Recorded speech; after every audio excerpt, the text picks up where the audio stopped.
একজন খুব জনপ্রিয় ওনাদের নেতা আছে, বিভিন্ন চাঁদাবাজি, তারপরে টিভি সেন্টার গুলো দখল করতে গিয়েছিল, নয়ন নামে একজন নেতা, যুব দলে। হ্যাঁ যুব দলের। তো তার একটা মানে খুব পপুলার যে একটা ডায়লগ, যে তারেক জিয়া জানেন নাকি, তারেক রহমান জানেন হ্যাঁ না? তারেক রহমান জানেন নাকি, কি আপনি জুলাইয়ের নায়ক আপনি।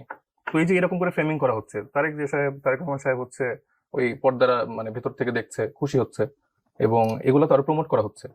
আবার আপনি যদি দেখেন যে প্রথম কোন দল আসলে এই আন্দোলনটাকে দলীয়করণ করার চেষ্টা করলো, বলেন তো। এটা মানে মানে ছাত্র দলের এত মানে 100 200 400 500 এরকম যে সংখ্যা দেওয়ার তত্ত্ব, এটা কোন দলটা করছে বলেন আপনি, একটা আমি আপনার কাছে কোশ্চেন করছি।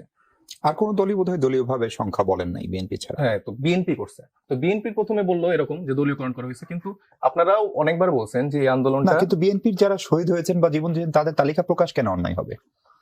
তালিকা প্রকাশ তো অন্যায় হবে না ভাই। আমি আপনাকে একটু ভালো করে বলি যে এই আন্দোলনটা যখন হইলো, হওয়ার সময় তো আসলে একটা কোনো দলীয় আন্দোলন ছিল না। না। দলীয় আন্দোলন তো ছিল না, এটা ছিল বৈষম্য বিরোধী ছাত্র আন্দোলনের প্ল্যাটফর্মে একটা আন্দোলন। সেখানে দলমত নির্বিশেষে সবাই এই নাহিদ, আসিফ, হাসনাত, সার্জিস এদের পেছনে দাঁড়াইছে। এখন ওই যে ভাইয়ের একটা কথা বলেন যে মির্জা ফখরুল ইসলাম আলমগীর সাহেবরা তখন হচ্ছে বলছে যে এটা ছাত্রদের আন্দোলন, আপনি বলছেন এটা কৌশলগত তো হতে পারে, ঠিক আছে ধরে নিলাম কৌশলগত। কিন্তু যেই ছাত্র নাহিদ ইসলাম 3 তারিখে তার মানে মৃত্যু পরোয়ানা মানে সই করে এক দফার ঘোষণা দিল, তো তাদেরকে আপনারা সেই জায়গাটা মূল্যায়ন করবেন না? 1 বছরের মধ্যেই তারা এখন আপনাদের কাছে ভিলেন হয়ে যাচ্ছে,